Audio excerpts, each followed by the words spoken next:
Pagbasa sa Santos nga Ebanghelyo, sumala ni San Marcos. Himayaon ikaw o Ginoo. Miabot sila sa Jerico, ug sa diha nga mibiya na si Jesus uban sa iyang mga tinun-an ug sa dakong panon sa katawhan. May butag ang iganlag Bartimeo, anak ni Timeo, nga naglingkod ug nagpakilimos daplin sa dalan. Sa pagbati niya nga kadto mao di ay si Jesus nga taga Nazaret, misinggit siya, "Jesus, kaliwat ni David, kaluy-i in taon ako." Daghan ang mikasaba ug mipahilom kaniya, apan misamot hinuon siya pagsinggit, "Kaliwat ni David, kaluy-i in taon ako." Mihunong si Jesus ug miingon, "Tawga siya." Busa gitawag nila siya. Giingnan nila ang buta. Paglipay, tindog kay gitawag kaniya, ug giwakli niya ang iyang kupo ug milukso siya ug miduol kang Jesus. Nangutana si Jesus kaniya, "Unsa ipabuhat mo kanako?" Mitubag ang buta, "Magtutudlo, gusto unta ako nga makita pag-usab." O giingnan siya ni Jesus, "Lakat na, ang imong pagtuo maoy nakaayo kanimo." Diha-diha nakakita ang buta ug mikuyog kang Jesus. Mga igsuon, ang Ebanghelyo sa daygon ikaw o Kristo. Oktubre 27, 2024, ikakatluan nga Domingo sulod sa tuig. Mga igsuon, maayong adlaw. Sa pagabati ni Bartimeo nga mao day kadto si Jesus nga taga Nazaret, misinggit siya, "Jesus, kaliwat ni David, kaluy-i in taon ako."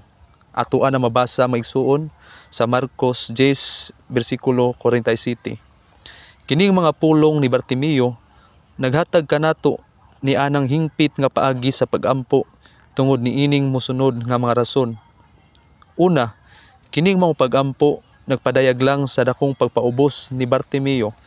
Sa iyang pagampo, si Bartimeo mipahayag sa iyang tinuohan nga si Jesus ra maoy tinubdan sa gikinahanglan niyang kaayuhan ug nga siya dili makatabang sa iyang kaugalingon. Mga igsuon, sayod si Bartimeo nga siya huyang ug anaa si Jesus ang muhingpit kaniya ug muhingpit sa iyang kusog. Sa ingon, mapabsanon siyang midangop kang Jesus sa iyang panginahanglan. Miila siya nga si Jesus maoy bugtong kaayuhan. Ikaduha, pagampo kini sa pagpakiluoy. Ang pagpakiluoy maoy pagbati nga nasubo ug naluoy ka tungod sa kasakit nga gibati sa uban. Ang kaluoy maoy matang sa gugma nga atong mahatag ngadto sa ubang tawo bisan wala unta kinahanglana nga mohatag kita. Niining iyang pagampo, si Bartimeo nangayo sa labing makagagahom nga Ginoo nga pakitaan siya kaayo ug kaluoy bisan dili siya takos ug angayan sa maong grasa.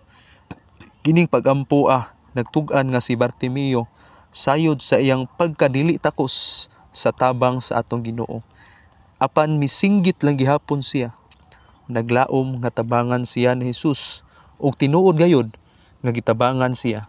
Ikatulo, mga igsuon, kining maong pagampo nagpadayag sa usa ka matang ug halawom nga gugma. Dili lang kini paghangyo ug pagpangayo sa panabang sa Ginoo, kundili singgit sa pakitabang matang sa pagpakilimos. Pag-ukab kini sa kaugalingon ngadto sa Dios, sa walay pagtagad nga mapakita siya sa kaugalingon niyang kahuyangan ni kabalaka nga makit-an sa uban o sa unsay hunahuna nila. Nagpadayag lang kini sa kalawom sa pagampo sa buta nga si Bartimeo. Mga igsuon, pamalandungi kini. Sa akong pagampo ngadto sa Dios, ako nagmapaubsanon ba? Ako nagpakiluoy ba? Ako may halawom ba nga gugma ug tinguha? Niining mga paagiha, tinuod ba akong nangandam sa pagdawat sa gugma ug kaluoy sa Dios? Mga igsuon, maayong adlaw ug happy Sunday.